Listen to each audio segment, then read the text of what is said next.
Hello there. Welcome, everybody, to our Pellegrini Financial third quarter market video update call. Obviously, as we came through summer months and into fall and September, October in particular, we obviously have a mentality of expecting a bit more volatility. But as I kind of alluded to in the last call, the expectation was for markets really to just continue on that positive momentum that they had through the almost all part of the year so far, and they did just that. And so for the first part of Q3, we had a continuing trend of positive markets, and starting first and foremost, even with our home base of Canada, the Canadian market has been one of the more dominant markets on a year-to-date basis and in the quarter. So kind of in the highlights there between on the yellow, both a small cap TSX part of the index and the Chinese markets were the top performers in Q3. And I guess the difference with maybe this quarter versus many others is the fact that there's typically a winner or loser. In this current environment in Q3, there were no losers. That if you look up and down that whole column there were no negative numbers. And so it didn't matter where you were at, you were getting positive equity exposure throughout every market here across the board. The top line there in the highlight in green, of course, is the TSX itself, and the Canadian market on a year-to-date basis, still one of the top performers, especially across the developed nations anyways, and even exceeding that of the U.S. markets.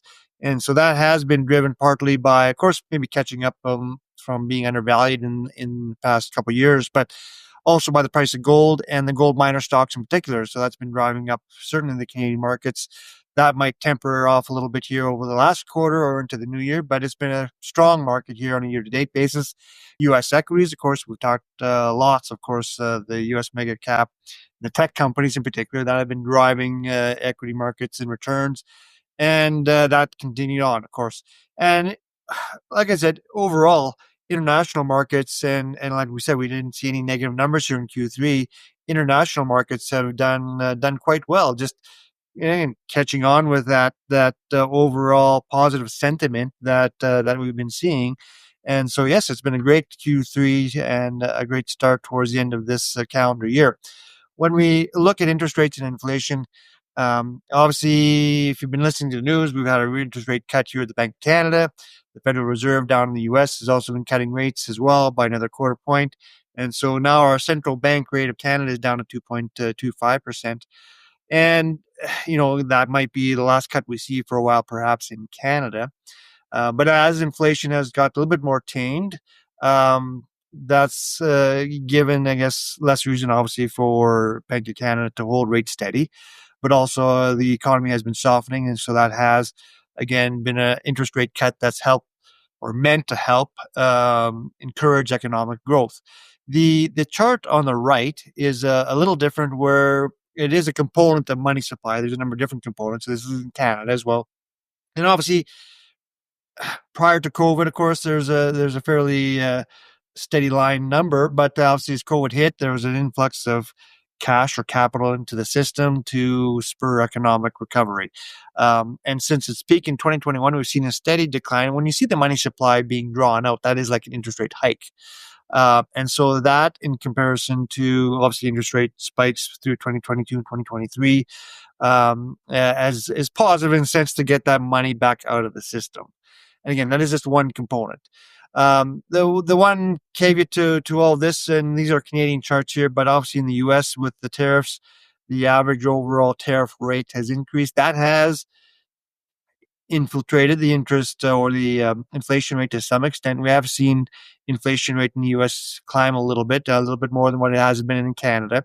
Again, it'll be interesting to see how both the Federal Reserve and the Bank of Canada deal with some of these different conflicting data that's coming. And part of that other data is employment. And so unemployment rates have been creeping up in Canada. We're at 7.1% here now, as it shows in the chart. And this is a 10-year chart as well, just to give a bit more historical context to where unemployment stands. And so historically, we're not significantly out of the norm, I suppose. So we have the big influx and we get COVID and then came back down. And again, the last couple of years has been increasing. So the unemployment rate has crept up to over 7%. The U.S. is in lower numbers overall, but their unemployment has also been increasing over the last year. And so Economically, while we are obviously a bit more softer growth here in Canada, we've had obviously a negative quarter here previously, but pretty much stagnant here as of late. That is a big part of what the unemployment number looks like. Obviously, in trade wars where we're having issues with, steel, aluminum, lumber, and so on, obviously that's going to impact unemployment numbers as well. When we look on the U.S. side, again, while the economic growth has been quite robust and more than what most economists would have been expecting, closer to 3%, um, we've had, again, still unemployment increasing marginally. And I'll tie this a little bit into the artificial intelligence and the AI discussion that we've had over previous calls. But um, and I've seen some other charts here as well that just show the unemployment rate between age cohorts, that 50 plus, which has been pretty steady, but the 20, 30-year old, where it has actually been increasing more.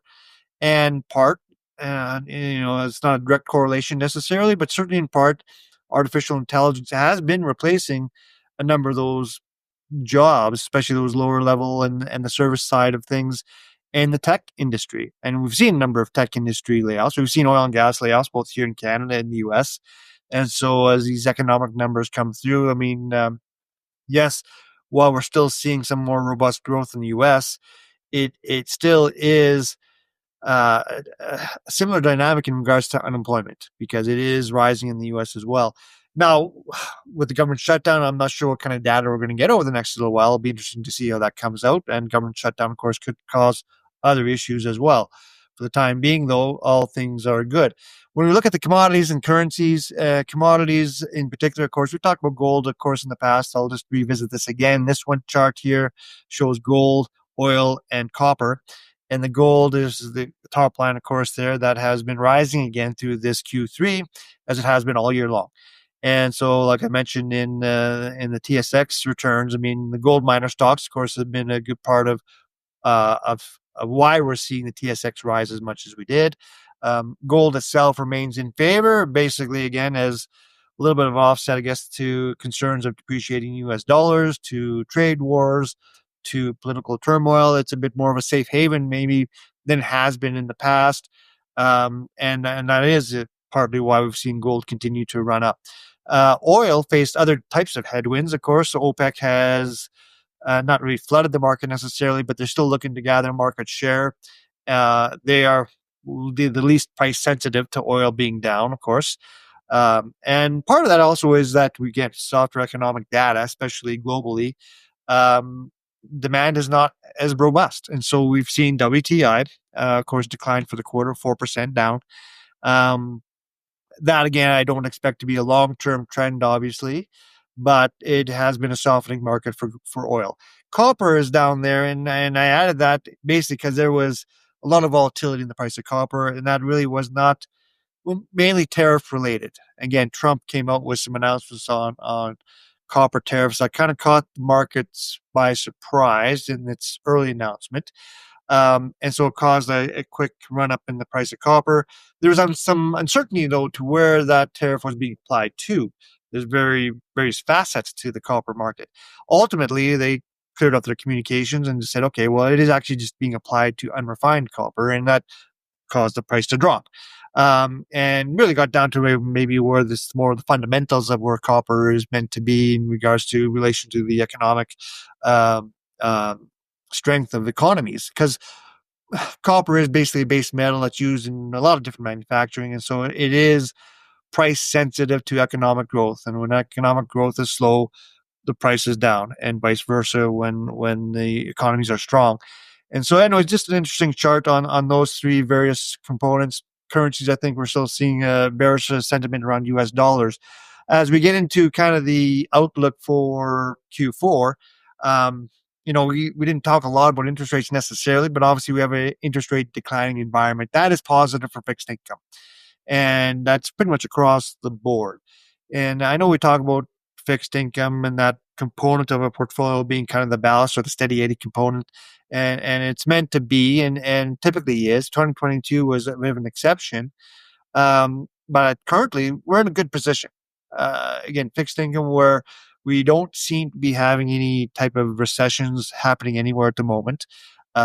We're in interest rate environments where the yields are better than when they have been historically. So we're lower than when we were, 1 or 2 years ago, but we're still getting yields that are decent. And in addition, we're getting again interest rate cuts. That again is providing a tailwind of capital appreciation to those bond markets.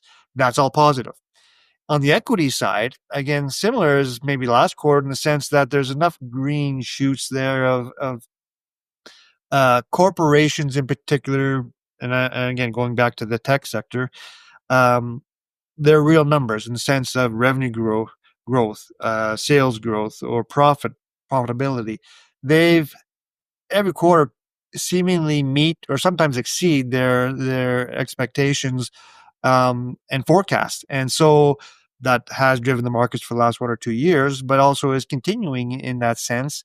Maybe it won't be quite to the same extent, but that value and that growth is still there. And so even on the equity side, there's still a lot of positive momentum in where markets are headed. We may not see the same level of growth in Canada and Japan in particular. I point them out as being maybe kind of more fairly valued. And again, I don't maybe see much for rate cuts in Canada going forward. The US, I would probably still see 1 or 2 cuts.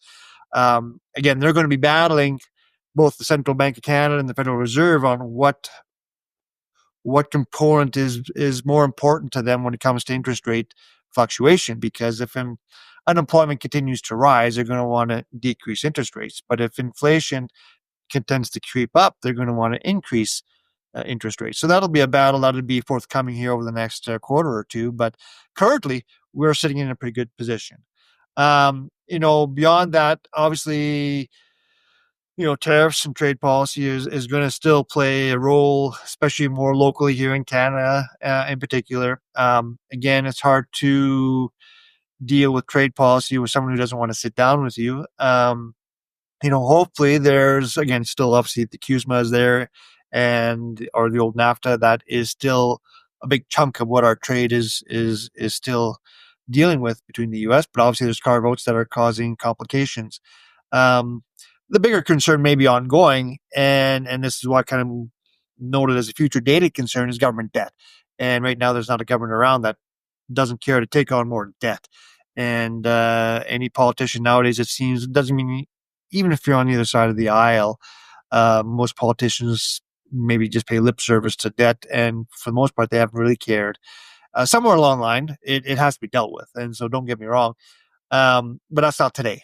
And so I just noted as kind of a future data concern that somewhere along the line, governments, including the U.S., which is even more indebted than Canada, have to settle down and deal with it. And so we'll see where that comes. But like I said, the current markets right now going into Q4 seems to be quite positive. That will probably wrap up quite a positive 2025.